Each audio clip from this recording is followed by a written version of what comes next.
செரியோட பொண்டாட்டிங்கிற போஸ்டிங்கும் பறி போய் ஆபீஸ்ல ஜேஎம்டிங்கிற பதவியும் கோவிந்தா. இப்ப முறைச்ச ஒன்றும் பிரயோஜனம் இல்லை. பட் இப்பவும் சொல்றேன், என்னோட ஆசைக்கு ஒரே ஒரு நாள்.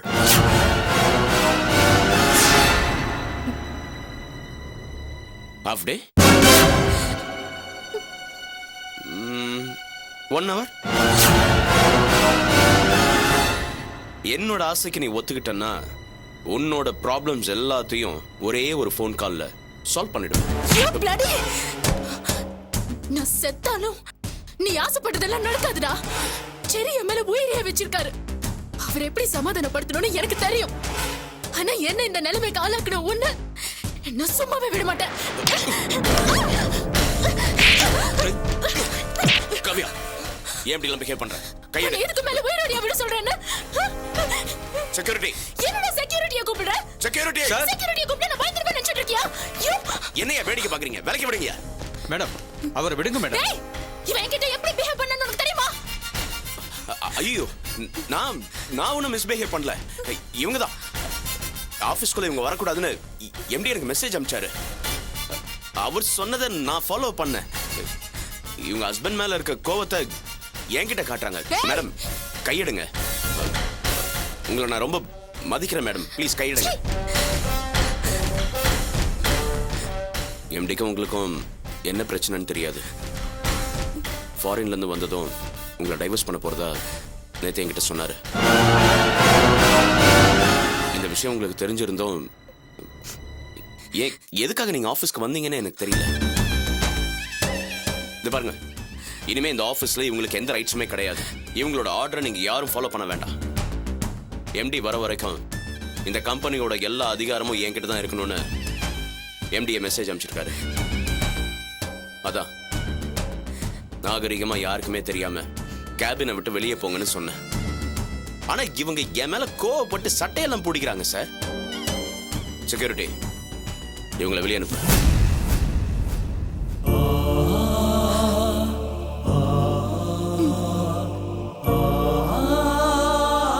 நானே போயிடுறேன்.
வாமா அர்ச்சனா, உங்க 2 பேரையும் கோவில்ல பாக்குறச்ச எவ்வளவு சந்தோஷமா இருக்கு.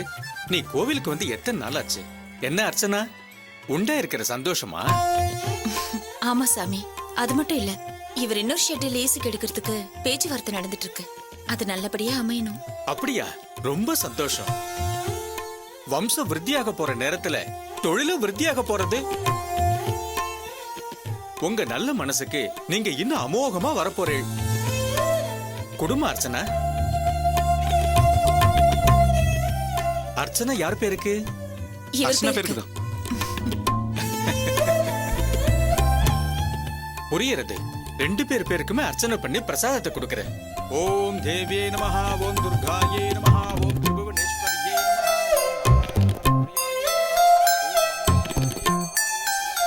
அம்மா, எங்க கல்யாணத்துக்கு அப்புறம் நாங்க 2 பேரும் இன்னைக்கு தான் ரொம்ப சந்தோஷமான மனநிலையில இருக்கிறோம்.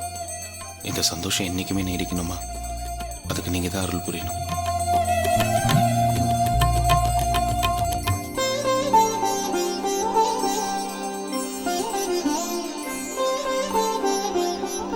சதமானம் பவதி சதாயத் புருஷத் சதேந்திரியாயுட்சவேந்திரியே பிரதிதிஷ்டதி. தீர்க்க சுமங்கலி பவ, சர்வாபிஷ சித்திரஸ்து. சகல ஐஸ்வர்ய பிராப்திரஸ்து.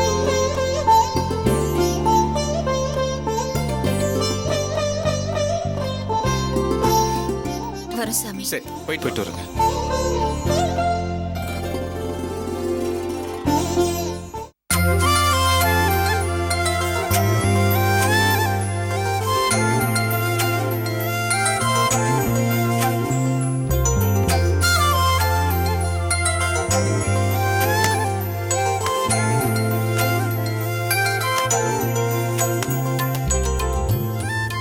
இந்தாங்க.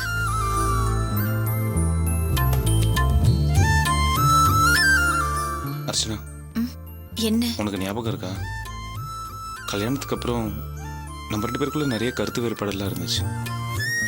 அதுக்கப்புறம் பிரிஞ்சிருந்த நம்ம ஒன்றா சேர்ந்து அப்போ இதே கோவிலுக்கு வந்து இதே இடத்துல தான் உட்காந்துருந்தோம். அப்போ கூட உனக்கு குழந்தைங்கன்னா ரொம்ப பிடிக்குமான்னு என்ன கேட்டேன். ஏன் ஷெட்டுக்கு போகல? எல்லாம் உனக்காக தான். எனக்காகவா? ம் இல்லை, கல்யாணம் முடிஞ்ச கையோட எல்லாரும் 1 வருஷத்துக்குள்ள குழந்தைய பெற்றுப்பாங்க. ஆனால் நமக்கு தான் இன்னும் குழந்தைலாம் இல்லையே. சரி, அதுக்கு தான் ஏதாவது முயற்சி பண்ணலாமேன்னு தான். ஐயோ, கோயிலுன்னு கூட பார்க்காம எப்படியா பேசுறது? அதான் கொஞ்ச நேரத்துக்கு முன்னாடி ஐயர் கூட சொன்னார்ல, வேணா அவர் கேட்போமா? ஐயர் சீ, என்ன இதெல்லாம் போய் அவர்கிட்ட கேட்டுக்கிட்டு? அதுக்கு ஐயோ, தலையில அடிப்பேன்.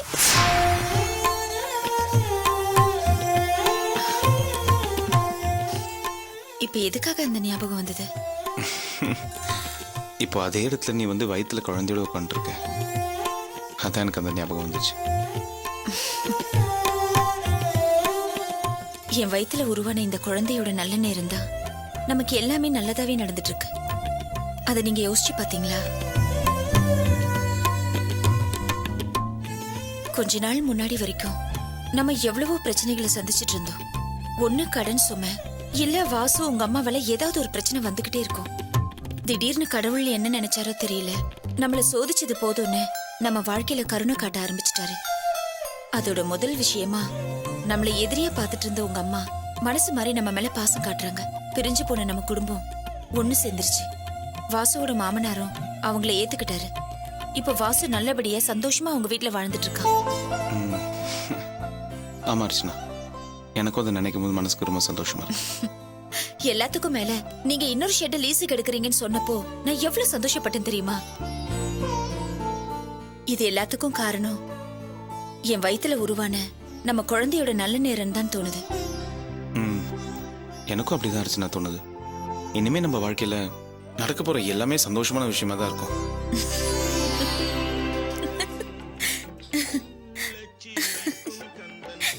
என்ன அர்ச்சனா சிரிக்கிற? இல்ல, என் பைத்தியக்காரத்தனத்தை நினைச்சேன், எனக்கே சிரிப்பு வந்துடுச்சு. பைத்தியக்காரத்தனத்தை நினைச்சு சிரிச்சியா? என்ன அர்ச்சனா சொல்ற? எனக்கு சரியான வரன் அமையாம என் கல்யாணம் தள்ளி போய் நான் வீட்டுல இருந்தப்போ எங்க அம்மா வாரம் தவறாம என்ன இந்த கோவிலுக்கு கூட்டிட்டு வந்து மனம் உருகி வேண்டுவாங்க. அப்பெல்லாம் நான் இந்த கடவுள்கிட்ட எங்க அம்மாவுக்காகவாவது எனக்கு ஒரு வரனை கொடு, எனக்கு கல்யாணத்தை பண்ணி வைன்னு நான் கெஞ்சி இருக்கேன். நம்ம கல்யாணம் முடிஞ்ச கையோட நான் பிரிஞ்சு போய் எங்க வீட்டுல இருந்தப்போ இப்படி ஒரு வரனை எதுக்காக எனக்கு கொடுத்தேன்னு நான் இந்த சாமி கிட்ட சண்டை போட்டு கோயிலுக்கு கூட ரொம்ப நாளா வராம இருந்திருக்கேன். அப்புறம் நான் உங்களை புரிஞ்சுக்கிட்டேன். எங்க அம்மாவை தூக்கி எரிஞ்சிட்டு வந்தப்போ புருஷ உறவை கொடுத்துட்டு அம்மா உறவை பிரிச்சுட்டு என்ன கவலைப்பட்டிருக்கேன். இந்த அம்மனை திட்டி இருக்கேன், கோவப்பட்டிருக்கேன். இருந்தாலும் இந்த அம்மன் என்ன கைவிடாம உங்களை மாதிரி ஒரு நல்ல புருஷனை கொடுத்து இந்த மாதிரி ஒரு சந்தோஷமான வாழ்க்கையை கொடுத்திருக்காங்க. நான் தான் சின்ன குழந்தை மாதிரி இந்த அம்மன் கிட்ட நடந்திருக்கேன்னு நினைக்கும் போது எனக்கு சிரிப்பு வந்துருச்சு. அர்ச்சனா, கடவுளுக்கும் பக்தனுக்கும் உள்ள உறவு தாய்க்கும் பிள்ளைக்கும் உள்ள உறவு மாதிரி. புள்ள எவ்வளவு தப்பு செஞ்சாலும் தாய் எப்படி கோச்சிக்க மாட்டாங்களோ அதே மாதிரி தான் ஒரு பக்தன் தெரியாம எவ்வளவு தப்பு செஞ்சாலும் கடவுள் அதுக்காக கோச்சிக்கிட்டு தண்டிக்க மாட்டார். இது எனக்கு அப்ப புரியல, ஆனா இப்ப புரிஞ்சுக்கிட்டேங்க. அப்ப நான் நினைச்சது உண்டு, இந்த உலகத்துல எல்லா கஷ்டங்களையும் நான் மட்டும்தான் அனுபவிக்கிறேன்னு. ஆனா இப்ப சொல்றேன், இந்த நிமிஷத்துல நான் சந்தோஷமா இருக்கிற மாதிரி இந்த உலகத்துல வேற யாரும் இருக்க முடியாதுங்க.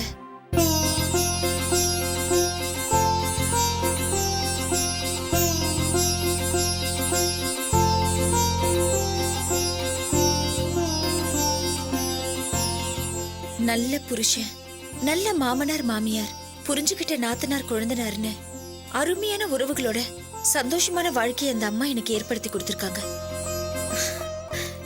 இனிமே என் வாழ்க்கையில எந்த குறையும் இல்லைங்க. என்ன மாதிரி கொடுத்து வச்சவங்க யாருமே இல்லைங்க. அர்ச்சனா, இந்த வார்த்தையை நீ மனசார சொல்றியா இல்ல என் மனசு கஷ்டப்படக்கூடாதுங்கிறதுக்காக சொல்றியா? ஏன் திடீர்னு இப்படி ஒரு கேள்வி கேக்குறீங்க? இல்ல, பொதுவா வாயும் வயிறுமா இருக்கிற பொண்ணுங்க அம்மாவை பார்க்கணும், பிறந்த வீட்டுக்கு போகணும்னு ரொம்ப ஆசைப்படுவாங்க. நீ முதல் தடவை கர்ப்பமா இருக்கும்போது கூட நான் அதை பார்த்துருக்கேன். இப்போ உன் மனசுல அந்த மாதிரி எந்த குறையும் இல்லையே? இல்ல, நான் ஏன் கேட்குறேன்னா, எங்க அம்மாவும் வேணாம் பிறந்த வீடும் வேணான்னு நீ தூக்கி எறிஞ்சு நான் செத்தல் ஆகாது நீ செத்தல் ஆகாதுன்னு பேசியிருந்தாலும் நீ 2வது முறையா கர்ப்பமா இருக்கேன்னு நமக்கு தெரிஞ்சதும் அந்த நிமிஷத்துல உங்க அம்மா நம்ம வீட்டு வாசலுக்கு வந்து நின்னாங்கல்ல. நான் அம்மா ஆன உடனே எங்க அம்மாவை பார்த்ததும் உடம்பெல்லாம் சிலுத்துருச்சு. பழசெல்லாம் மறந்து சந்தோஷமா பேசலாம் தான் அவங்க கிட்ட போனேன். ஆனா அவங்க என்ன சபிச்சிட்டாங்க சொல்லி நீ என்கிட்ட அழுதிய. அதான் கேக்குறேன், இப்போ உன் மனசுல அந்த குறை இல்லையா? சத்தியமா இல்ல. இந்த மாதிரி நேரத்துல எங்க அம்மா என்ன கூட இருந்து பாத்துக்கிறத விட பல மடங்கு அதிகமா நீங்க என்ன பாத்துக்கிறீங்க. எல்லாரும் தன்னை மகாராணி மாதிரி பாத்துக்கிறதா பேச்சுக்கு தான் சொல்லுவாங்க. ஆனா உண்மையிலேயே நீங்க என்ன அப்படிதான் பாத்துக்கிறீங்க. மனசளவுல நான் மகாராணியத்தான் வாழ்ந்துட்டு இருக்கேன். எங்க அம்மா ஞாபகமும் என் பிறந்த வீட்டு ஞாபகமும் சத்தியமா எனக்கு கிடையவே கிடையாது. அந்த ஞாபகமே வராம தானே நீங்க என்ன பாத்துக்கிறீங்க. ஆனாலும் என் மனசுல ஒரே ஒரு குறை, நிறைவேற்றி வைப்பீங்களா? என்ன அர்ச்சனா? இல்ல, இந்த மாதிரி சந்தோஷமா இருக்கிற நேரத்துல நீங்களே என்கிட்ட பல தடவை கேட்டிருக்கீங்க, பீச் பார்க்கு சினிமாக்கு போலாமான்னு. அப்போ செலவாயிடுமோன்னு நான் தான் வேண்டான்னு சொல்லியிருக்கேன். ஆனா இப்ப எனக்கு அங்கெல்லாம் போகணும்னு ரொம்ப ஆசையா இருக்குங்க. என்னை கூட்டிட்டு போறீங்களா? என்ன அப்படி பாக்குறீங்க? நான் ரொம்ப அதிகமா ஆசைப்பட்டுட்டேனோ? நீயா அப்படி கேக்குறங்கிற ஆச்சரியத்துல பார்த்தேன். அதான் நீயே கேட்டல்ல, அப்புறம் என்ன? அடி தூள், வா கிளம்பலாம். இந்த செகண்ட்ல இருந்து நீ என் வைஃபை இல்ல. லைஃப்ல மட்டும் இல்ல, பிசினஸ் வந்து நான் உன்னை தூக்கி எறிறேன். இனிமே நீ யாரோ நான் யாரோ. நான் அப்ராட்ல இருந்து திரும்பி வந்ததும் பண்ண போற முதல் காரியம் உன்னை டைவர்ஸ் பண்றதுதான். செக்யூரிட்டி, இவங்களை வெளியே அனுப்பு.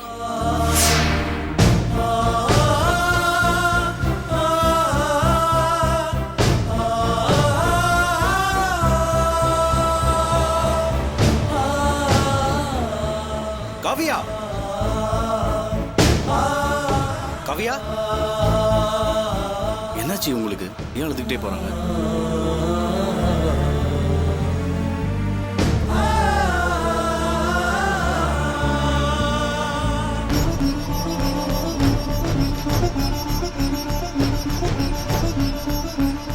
காவியா,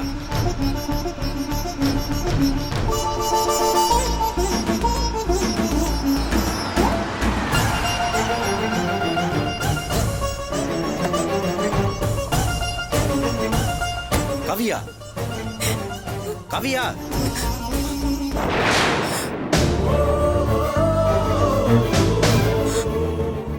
என்னாச்சு காவியா? ஏன் இப்படி ரோட்ல வேர்க்க அழுதுகிட்டே போறீங்க? காவியா,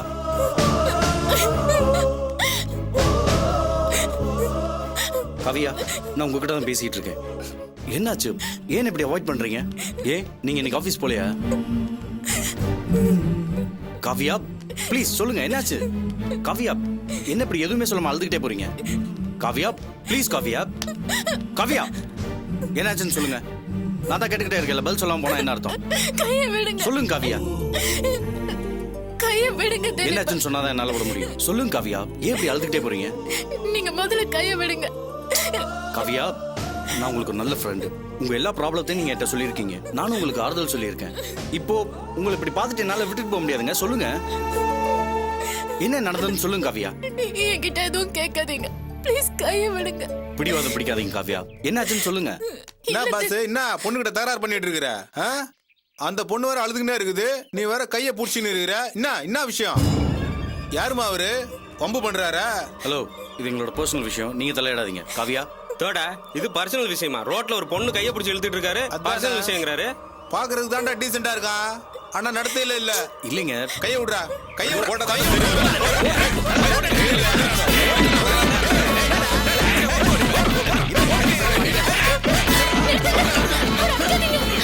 அடிக்காதீங்க, அவர் எனக்கு தெரிஞ்சவர் தான்.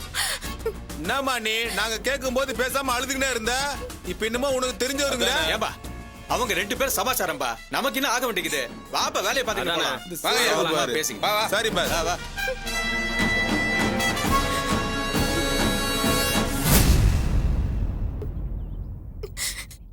சாரி திலீபன். பரவாயில்ல, இப்போ தெரிஞ்சவங்கன்னு சொன்னீங்களே, இல்லைன்னா அடிச்சு தோச்சிருப்பானுங்க. நான் அடிப்படுறதை பொறுத்துக்க முடியாம தானே திரும்ப வந்து தெரிஞ்சவங்கன்னு சொல்லி காப்பாத்துனீங்க. அதாங்க ஃப்ரெண்ட்ஷிப்பு. இந்த பாருங்க, தெரிஞ்சவங்களுக்கு பிரச்சனைனா உங்களால விட்டுட்டு போக முடியல, அதே மாதிரி தாங்க எனக்கும். நீங்க அழுதுட்டு போறதை பார்த்து பதறி போய் என்ன காரணம்னு கேட்டேன், நீங்க சொல்ல மாட்டேங்கிறீங்க. சரி, இப்போ அது சொல்லுங்க, உங்களுக்கு என்ன பிரச்சனை?